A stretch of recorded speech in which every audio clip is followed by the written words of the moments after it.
Tengan todos muy buen día, sean bienvenidos a nuestra habitual capacitación en protección radiológica.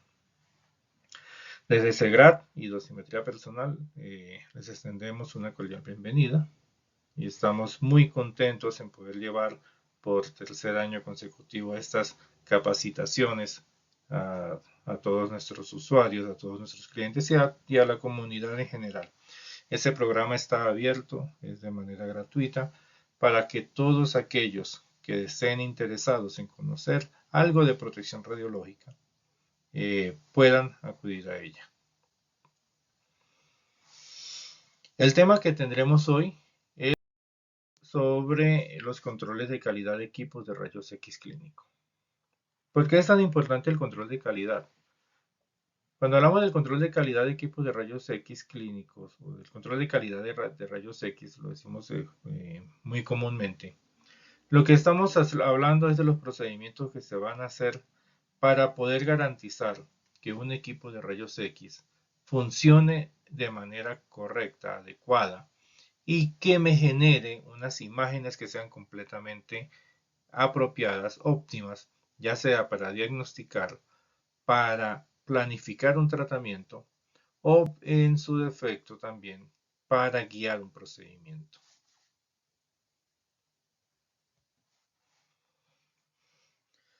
No es suficiente con que tengamos nosotros un equipo de rayos X.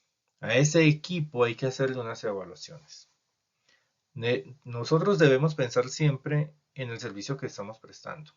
Estamos prestando un servicio a unos pacientes y esos pacientes merecen, así como hablamos en términos de calidad general, que reciban la mejor atención, oportunidad y diagnósticos confiables. Así en rayos X también nuestros pacientes merecen, primero, pues que reciban la menor cantidad de dosis de radiación posible. Segundo, pues que esa dosis de radiación que le entregamos al paciente, pues que sea suficiente para generar una imagen que sea diagnosticable o que sea una imagen apropiada para planificar un tratamiento o para guiar un procedimiento. Tanto el Reglamento Colombiano de Seguridad y Protección Radiológica en nuestra normativa nacional, la 18/1434, como la Resolución 482 del 2008 del Ministerio de Minas y Energía, establecen que se realicen unas pruebas de calidad a los emisores de radiación ionizante. Vamos a enfocarnos esta charla en la 482. La 482 define el control de calidad en el artículo 4, párrafo 4.1.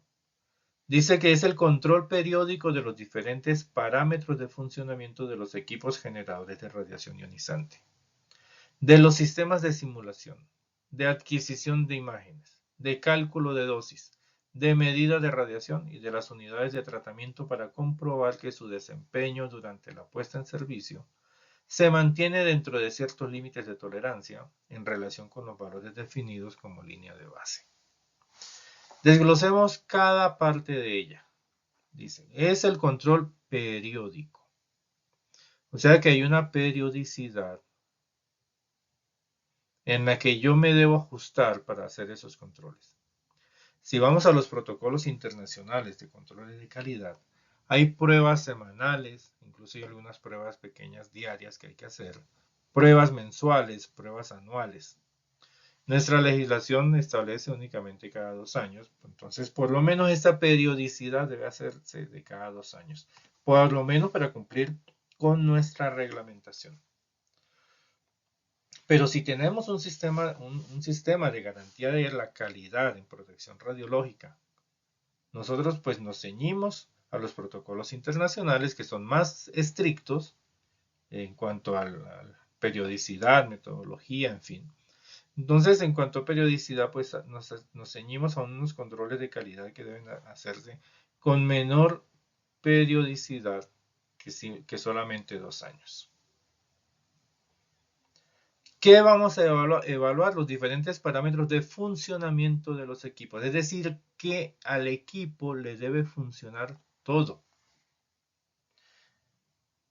No deberíamos hacer el control de calidad o aprobar, autorizar un control de calidad si al equipo solamente está funcionando una parte de él. Si tiene inhabilitadas algunas funcionalidades, porque ya por vejez el equipo no consigue repuestos, o si le faltan botones, o si, o si por fallas de mantenimiento la selección de algún foco, por ejemplo, no funciona, de algún parámetro como el MA. Entonces, al equipo le debe funcionar todo. Todo le debe funcionar al equipo para hacer la evaluación del control de calidad. Y aquí habla de diferentes generadores de radiación ionizante, como sistemas de simulación. Esto se hace para radioterapia. Se hace también en sistemas como neurocirugía. Adquisición de imágenes, pues aquí pues para hacer imagenología o para hacer cualquier procedimiento o planificación de procedimiento. Cálculo de dosis, porque tenemos equipos que hacen esto. En medicina nuclear, en radioterapia, por ejemplo, tenemos los planificadores. En esos planificadores me calculan la dosis que entregan los equipos. Tenemos algunos intensímetros que me calculan la dosis que tiene el activímetro. O medida de la radiación, estamos hablando de ello, de los activímetros. Y de las unidades de tratamiento, es decir, máquinas de radioterapia. Máquinas de angiografía utilizadas para hacer algún tipo de tratamiento. Y el objetivo es comprobar que su desempeño durante la puesta en servicio, ojo a esto, se mantiene dentro de los límites de tolerancia. Primero, límites de tolerancia, porque hay unas tolerancias que uno toma, por ejemplo, el kilovoltaje que esté más o menos entre el 10% de desviación. Pero además de eso, que esas medidas que se toman tengan relación con los valores definidos como línea de base. ¿Cuál es la línea de base? La línea de base es el primer control de calidad que se le hace al equipo de rayos X, al equipo emisor de rayos X, cuando está recién instalado, cuando está nuevo. Por eso la 482 pide que cuando se solicite licencia, pues se entreguen los estudios de control de calidad, aunque el equipo sea nuevo. Y si es nuevo, adicionalmente el control de calidad, pues nos exige también las pruebas que hicieron los instaladores, los ingenieros de servicio, para garantizar o para entregar, hacer la puesta en marcha de ese equipo. Entonces, como vemos, el control de calidad es un procedimiento que es bastante riguroso. Y como hay diferentes equipos, diferentes configuraciones, o le llamamos nosotros familias de equipos, pues las pruebas hay que ajustarlas dependiendo del sistema de colimación, dependiendo del sistema de visualización, dependiendo del sistema de adquisición de imágenes. ¿Cuál es el papel del oficial de protección radiológica? Pues en el mismo artículo 4, en el 4.13, dice que el oficial de protección radiológica es el profesional que elabora, ejecuta y supervisa la óptima aplicación de los principios de protección y seguridad radiológica y actividades de control de calidad. Entonces vemos que el oficial de protección radiológica debe supervisar que se hagan los controles de calidad. Él no lo va a hacer, porque quien lo hace es una persona autorizada, también que tiene que tener licencia de prestación de servicios de protección radiológica para poder hacerlo. A no ser que el oficial de protección radiológica pues esté formado en física médica o protección radiológica y que haga esa notificación, la IPS haga la notificación al Ministerio de Salud de que cuenta con ese profesional y que además tiene los equipos y los elementos de prueba para hacerse sus propios controles de calidad. Ahí en ese caso no supervisaría las actividades, sino que realizaría el control de calidad, pero ya no sería un oficial de protección radiológica, sino un director técnico. Entonces, el oficial de protección radiológica debe garantizar que se realicen los controles de calidad, debe estar pendiente de eso.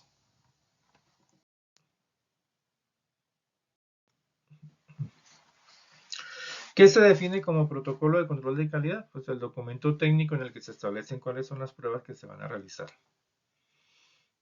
Ya un poquito más adelante vamos a hablar un poquito sobre los protocolos de control de calidad.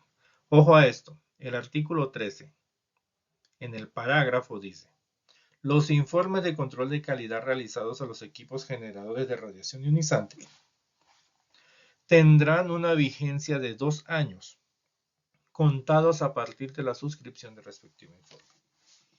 Como tradicionalmente, o como tradicionalmente no, como las licencias de práctica médica o práctica industrial, veterinaria, bueno, en fin, los controles de calidad van enfocados a la práctica médica. Esas licencias duran 4 o 5 años. Muchas veces las IPS, o nosotros como propietarios de equipos de rayos X, tenemos en mente que los estudios hay que hacerlos también cada 4 años para renovar la licencia. No es así. Las licencias duran 4 o 5 años dependiendo de la categoría. Pero cada 2 años hay que hacer los estudios. Entonces, la entidad territorial de salud puede en determinado momento hacernos una visita, pasados 3 años de haber tenido licencia, y solicitarnos el último estudio realizado. Y si ese último estudio realizado ya venció, pues vamos a tener dificultades ante el ente territorial.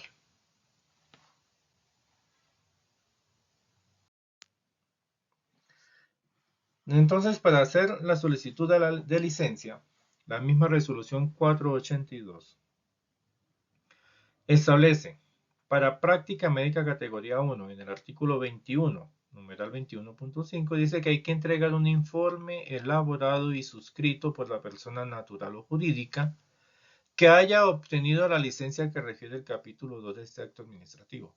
Es decir, tiene que ser una persona natural o jurídica que tenga licencia de prestador de servicios de protección radiológica. En ese prestador de servicios de protección radiológica pues entrega un informe en el que se establecen los resultados de las pruebas de control de calidad que se le hicieron a los equipos y generadores de radiación ionizante.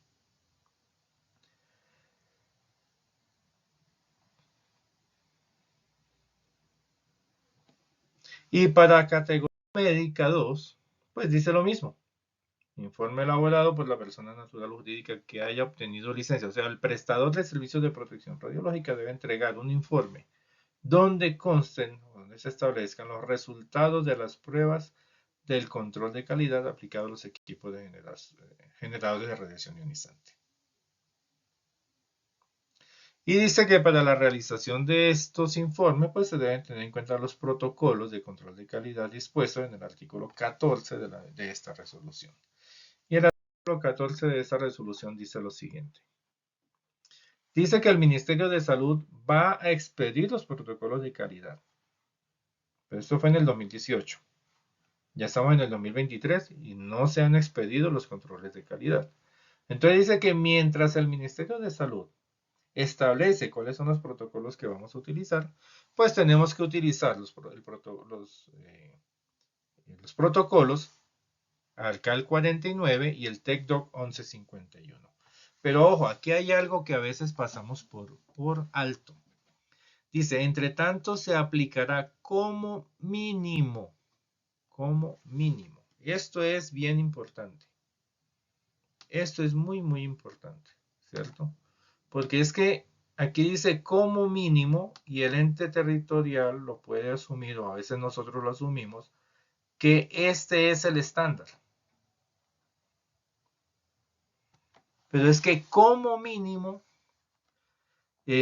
los lineamientos establecidos en el ARCAL 49 y el TECDOC 1151 del Organismo Internacional de Energía Atómica y sus respectivas actualizaciones. Es decir, que no nos pueden circunscribir o limitar a que sea solamente el ARCAL 49. Si yo aplico otro protocolo que sea muchísimo más exigente, pues muchísimo mejor. Por ejemplo, protocolos como el ARCAL, perdón, como el protocolo español. El protocolo español es bastante exigente. Las normas DIN son unas normas de protección de control de calidad también bastante exigentes y bastante rigurosas. Además del protocolo español y de las normas DIN, también están los propios otros protocolos del Organismo Internacional de Energía Atómica. Por ejemplo, el ARCAL 49 tiene una actualización muy reciente que es el TechDoc 1958. El IAEA TechDoc 1958 es un protocolo más actualizado que el ARCAL 49. De hecho en la definición o en la publicación del protocolo, OIEA dice que es una actualización del ARCAL 49. Pues el ARCAL 49 en sí mismo como tal establece unas pruebas que para algunos equipos de nuevas bases tecnológicas, de nuevas tecnologías diferentes a cuando el ARCAL 49 se publicó, pues ya no aplican. Es imposible realizarlas por las características técnicas de los equipos. Entonces el 1958 ya está más actualizado. No es el ARCAL 1958, sino el IAEA TechDoc 1958. Aunque el TechDoc 1958 también tiene los protocolos para mamografía, así como el ARCAL 49, hay un protocolo propio del organismo, que es el IAEA TechDoc 1517, que está dedicado exclusivamente a mamografía. Y así, si buscamos en la normativa internacional, en los protocolos internacionales, vamos a encontrar protocolos que pueden ser útiles para determinados equipos. Entonces, pero mínimo nosotros tenemos que aplicar el ARCAL 49 para emisores de rayos X y el TechDoc 1151 para los equipos de radioterapia.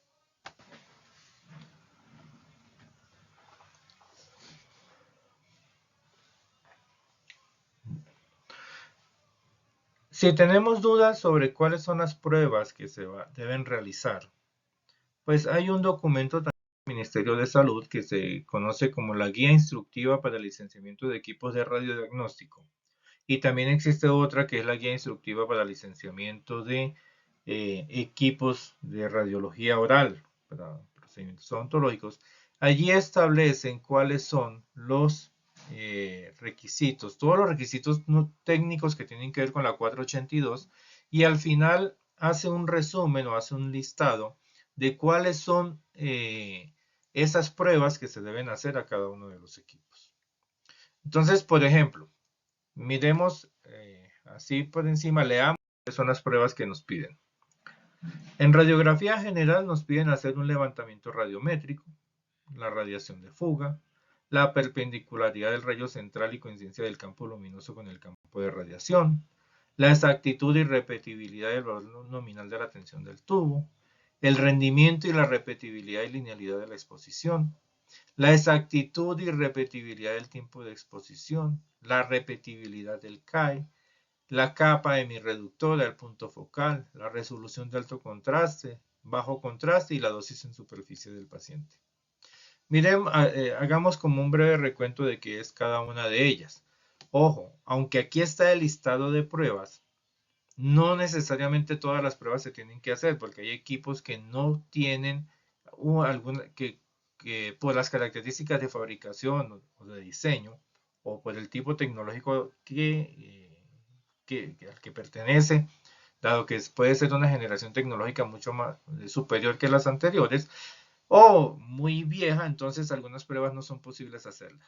Entonces en ese caso se omite la prueba, pero no se excluye del informe, sino que en el informe se debe colocar que no es posible realizar la prueba porque el equipo no cuenta con ese modo de operación o que no es posible realizar esa prueba por dificultades técnicas para realizarla, en fin. Pero si alguna prueba no se realiza, hay que justificarla. Entonces, en el levantamiento radiométrico, ¿qué es lo que hacemos? Eso es lo que conocemos como radiometría o estudio ambiental de radiaciones. En el levantamiento radiométrico verificamos, miramos que no haya fugas de radiación, que los chalecos plomados estén en buenas condiciones, que los biombos plomados den la protección adecuada, que las puertas tengan el blindaje adecuado. En fin, lo que hacemos es hacer medidas de radiación alrededor de la sala de rayos X o alrededor de donde está el equipo de rayos X para verificar, garantizar que no haya fugas. La radiación de fuga se le hace al equipo de rayos X. Aunque el equipo de rayos X, al tubo de rayos X, el tubo de rayos X está sellado, está blindado, y se supone que solamente sale radiación por la parte donde está el colimador. si cerramos el colimador y ponemos un detector a 1 metro de distancia, por ejemplo, puede detectarse radiación. Entonces hay que medir esa radiación de fuga. Y hay que establecer cuál es el valor de fondo, dependiendo del protocolo.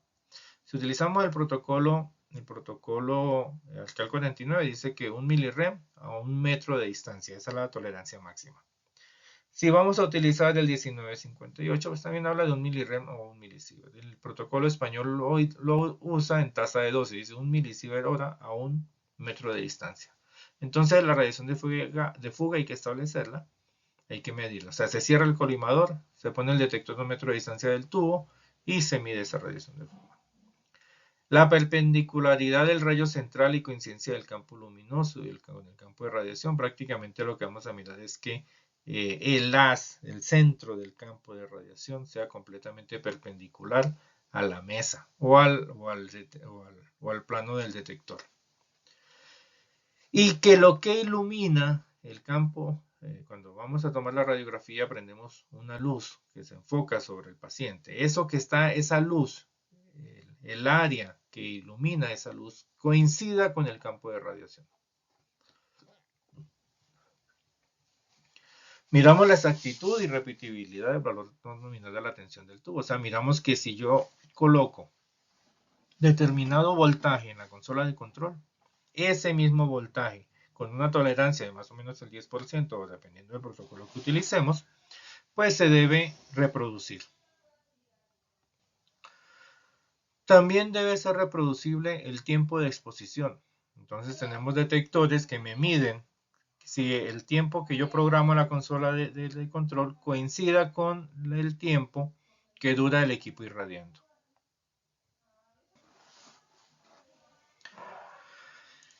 La repetibilidad del CAE también hay que hacerlo.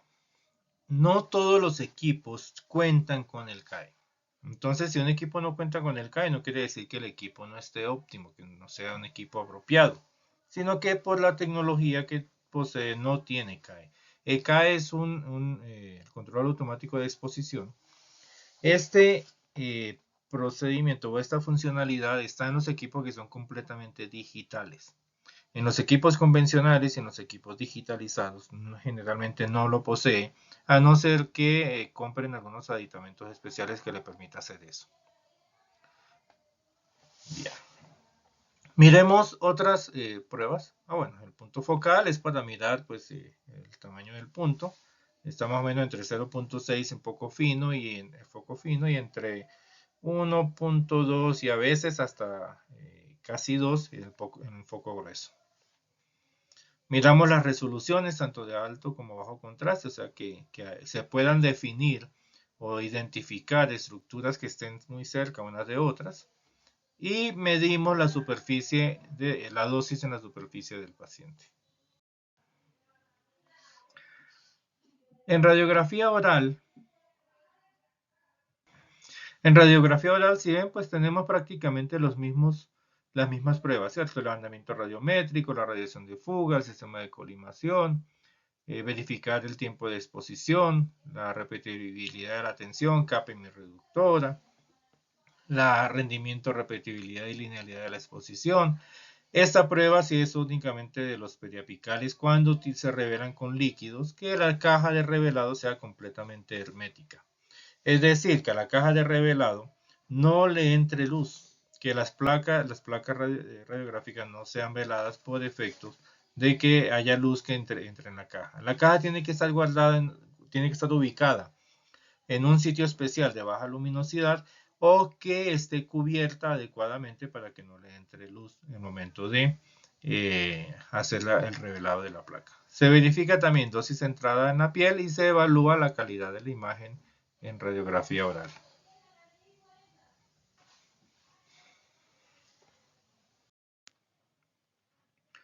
En mamografía hacemos lo mismo, levantamiento radiométrico, radiación de fuga, verificamos el sistema de colimación, la determinación de la distancia foco-película, el valor de la tensión, la KPM reductora, el rendimiento, repetibilidad, linealidad de la exposición, Verificamos los tiempos de exposición, el control automático de exposición si aplica, que no en todos aplica, la evaluación de la calidad de la imagen, la dosis de entrada en piel. En otros protocolos me exigen incluso que mida el valor de compresión, qué tanto comprime, qué tanto comprime. Por ejemplo, si vamos al TecDoc 1517, hay unas pruebas hay otras pruebas diferentes, bueno, diferentes no, pruebas adicionales a las que vemos aquí.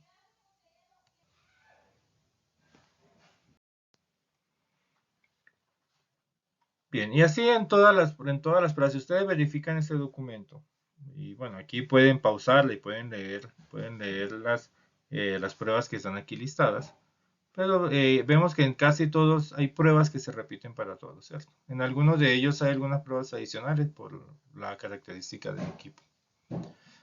Eh,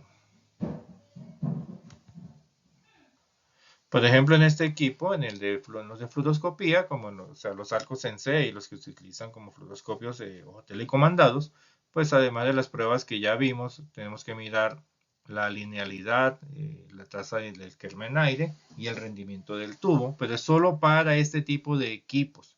El rendimiento del tubo no es para todos los equipos, el Arcal 49 establece solo para este tipo de equipos. La filtración total del LAS, verificar cuánto está filtrando. ¿Por qué miramos eso? Porque es que al paciente le vamos a dar durante largos tiempos radiación. En un procedimiento de fluoroscopía, pues un procedimiento de fluoroscopía puede demorarse mucho tiempo.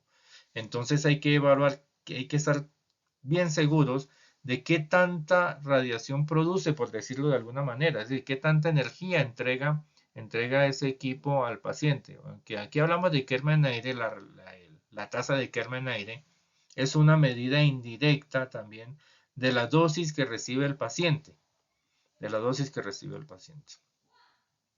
El tiempo de fluoroscopía es algo importante. Los equipos de fluoroscopía deben garantizar que llegado cierto tiempo de radiación continua, el equipo se interrumpa o genere algún tipo de alarma.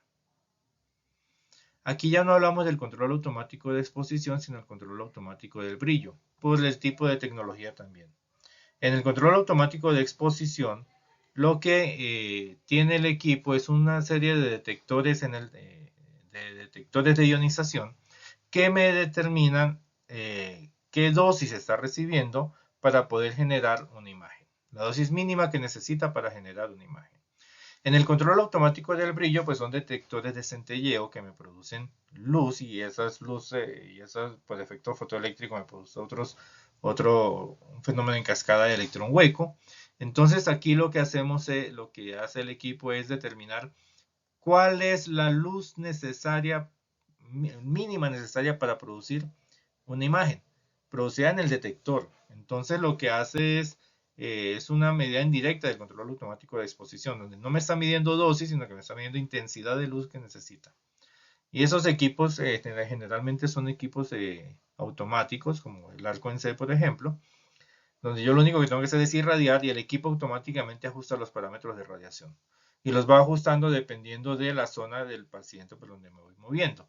Y esto lo hace porque él sensa qué tanta luz se produce por los rayos X que llegan al detector. Y si no le llega la suficiente, pues no me genera la luz suficiente dentro de los fotomultiplicadores, dentro de los cristales de centelleo. Entonces lo que hace es aumentar los parámetros para poder tener esos valores.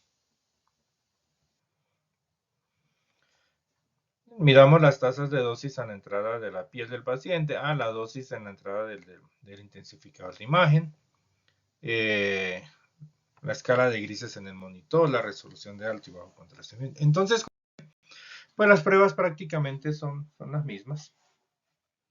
Bueno, en tomografía, además de esas pruebas, se tienen en cuenta también las coincidencias de los indicadores luminosos con tanto del el láser que está externo como el láser que está interno.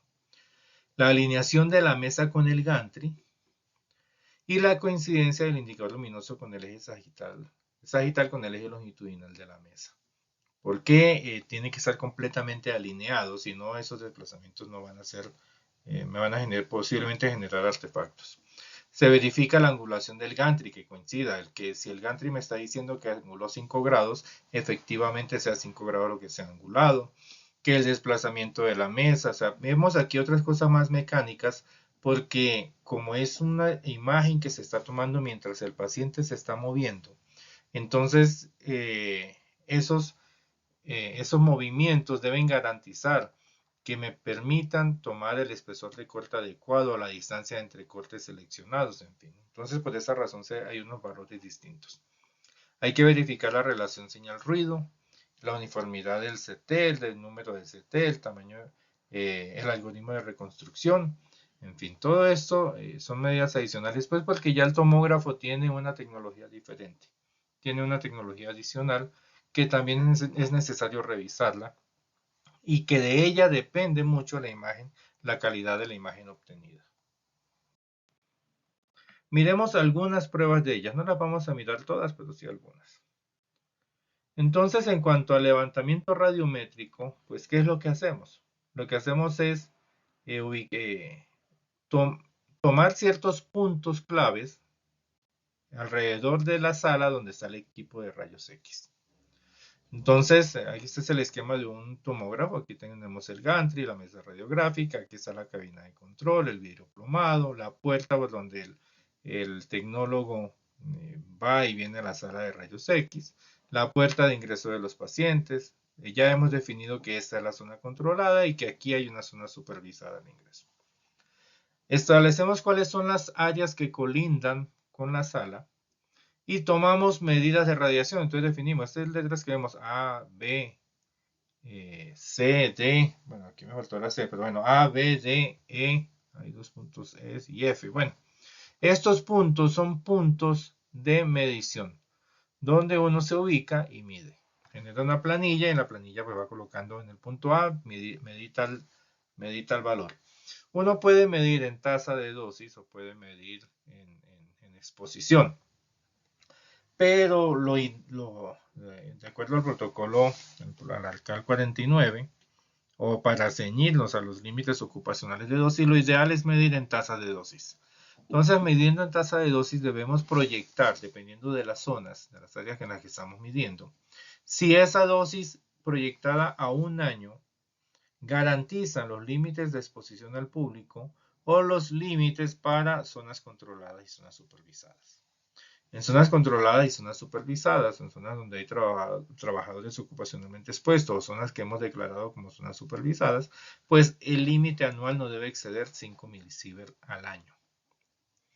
Y en las zonas de público, como en consultorios, en la calle, en fin, en los pasillos, no debe exceder de 1 milisievert al año.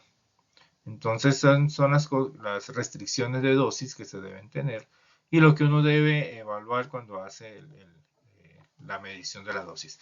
Que haya dosis en alguno de esos puntos, que hayan medidas de radiación, no quiere decir que la instalación esté mala. Hay que evaluar si esas medidas de radiación que tenemos, proyectadas a un año, no exceden los 5 milisievert en las zonas controladas, en las zonas supervisadas, y que no excedan 1 milisievert al año. Si eso es perfecto, si eso se garantiza, aunque haya algo de fuga de radiación, no hay que tomar ninguna medida correctiva.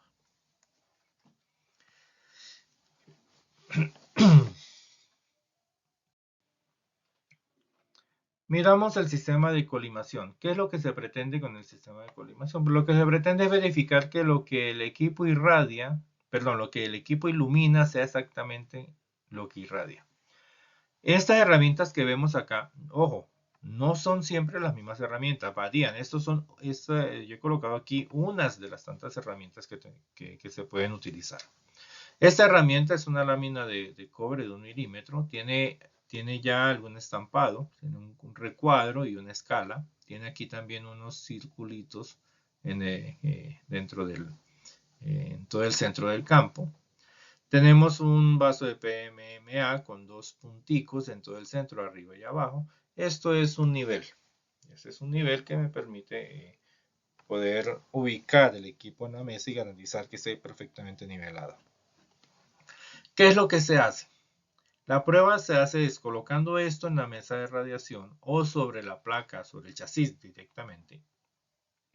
Y se ubica el campo de luz, que el campo de luz coincida exactamente con el recuadro que vemos acá. Y hacemos un disparo.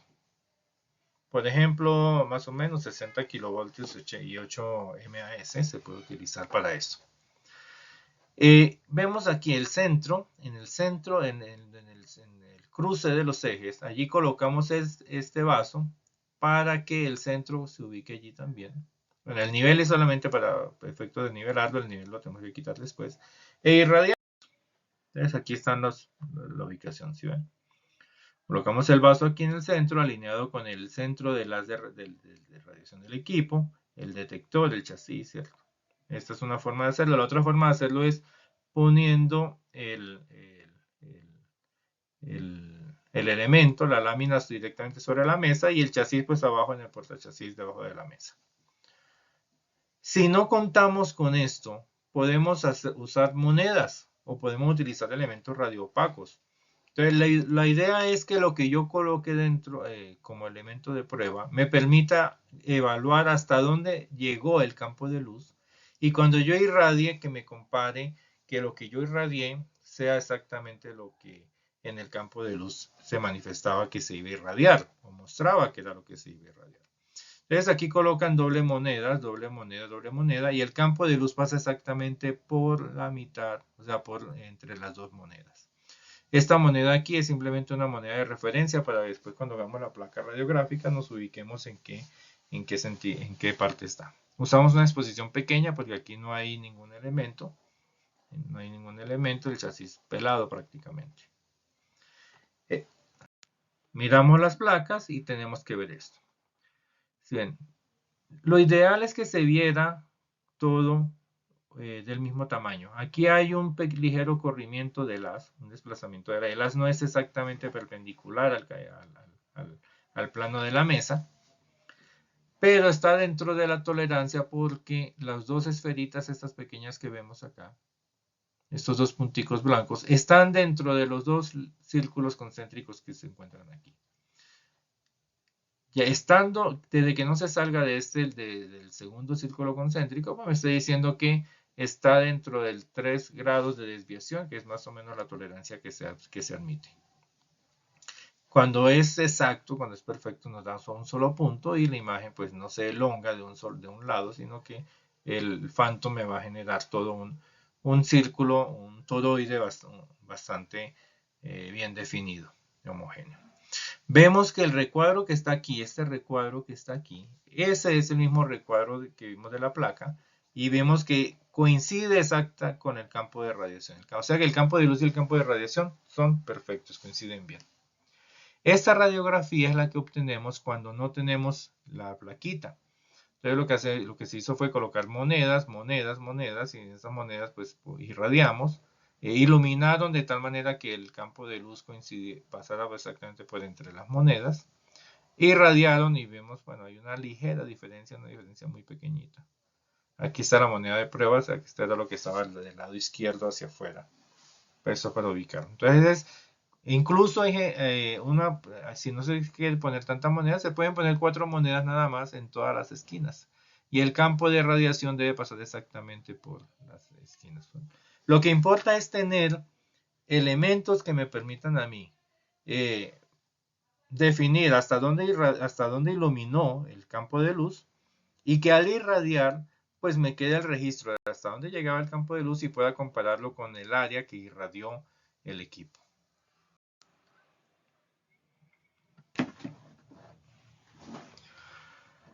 Cuando miramos la exactitud y repetibilidad del tiempo de exposición, pues usamos un dispositivo que cuando irradiamos me mida cuánto tiempo duró irradiando el equipo.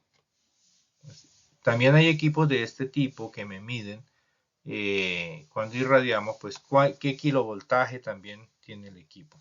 Entonces hay equipos, incluso hay equipos que me muestran todo.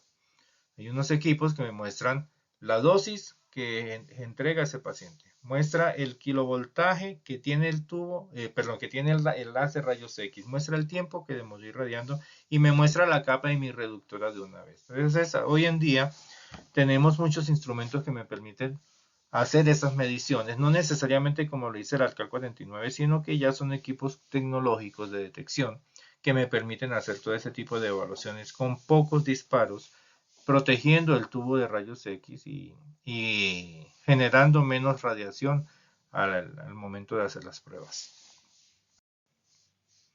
Uniformidad y artefactos. En esta prueba lo que hacemos es hacer una radiografía sin película. O sea, una radiografía en blanco, sin película, no, sin objetos de pruebas, sin paciente, nada. Y miramos que la radiografía sea homogénea. Aquí vemos que hay artefactos, ¿cierto? Aquí hay una línea blanca que se proyecta acá. Aquí hay un artefacto blanco que se ve. Aquí hay unas líneas también que vemos. Y esto no debe verse.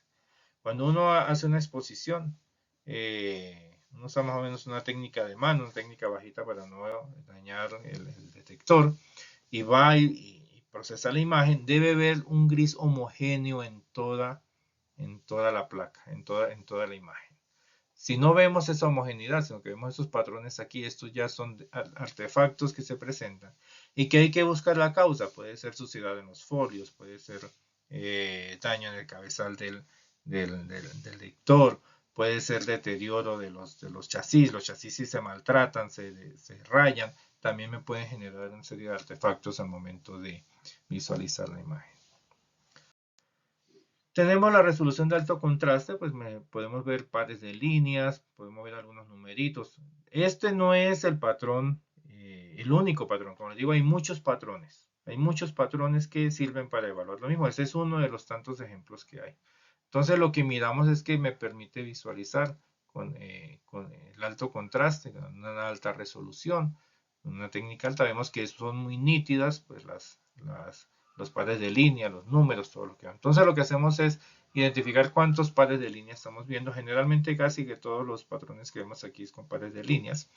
Otros se ven es con unos numeritos nada más, qué tantos números se pueden ver o qué tantos artefactos. Esto para alto contraste. Para bajo contraste pues tenemos también otros elementos de prueba, donde teniendo una menor exposición, pues yo puedo identificar objetos. En realidad lo que vemos, lo que tratamos de buscar con la resolución de alto y bajo contraste es que podamos identificar estructuras que están cerca unas de la otra y que se puedan diferenciar e identificar. Básicamente estos son los controles de calidad que hay que hacer, es la legislación que aplica. Para cada equipo hay que hacer unas pruebas, son estas pruebas, pero hay que adaptarlas al equipo y con el phantom adecuado o con el elemento de prueba adecuado para ello. Entonces, si nos vamos a poner a estudiar pues todos los elementos de prueba que hay, todas las pruebas adaptadas a cada equipo, pues esto va a ser muy prolongado. Esto es una breve muestra de lo que es en sí hacer un control de calidad de los equipos de rayos X. Entonces tengan en cuenta que los controles de calidad los deben hacer personas naturales o jurídicas que tengan licencia de prestación de servicios de protección radiológica.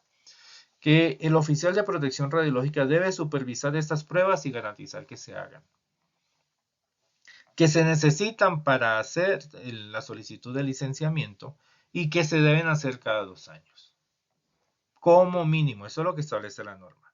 Si nosotros dentro de nuestro programa de control de calidad interno en la institución, en la IPS, en el consultorio, queremos tener unas buenas herramientas de competencia con los demás competidores o los demás prestadores de servicios de salud que ofrecen servicios de radiología, intervencionismo, radioterapia, pues debemos tener unos controles de calidad estrictos que apliquemos con una mayor rigurosidad y con una mayor periodicidad. Esto es todo por hoy. Queremos dejarles un cordial saludo y dejarles la invitación para el próximo mes en que nos podamos reunir nuevamente con la siguiente capacitación. No olviden que para certificarse pues deben presentar el examen en la fecha que se les dijo que debían hacerlo, suscribirse a este canal de YouTube y colocar muy bien sus datos en el formulario del examen. Feliz día para todos.